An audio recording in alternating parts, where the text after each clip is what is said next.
v demokratični in svobodni Sloveniji bo človek, ki bo protestiral proti vladi, lahko dobil 12.000 evrov kazni.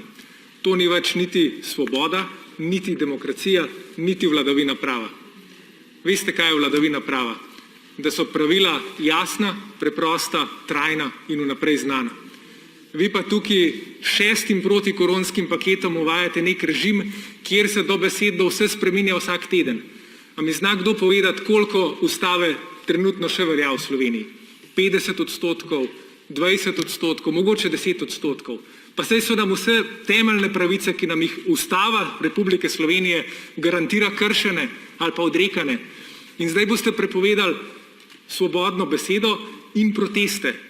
Pa to je dobesedno nov 133. člen, ki ga opisujete v ta zakon. Nov 133. člen.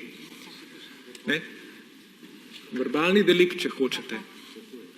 In če ponovim tisto, kar sem prej rekel, ko se je Slovenija osamosvajala, je Václav Havel, to je obdobje, ki vam je zelo pač pri srcu, dejal, lahko poteptate vse cvetlice, ne morete pa ustaviti pomladi. In tudi vi je ne boste.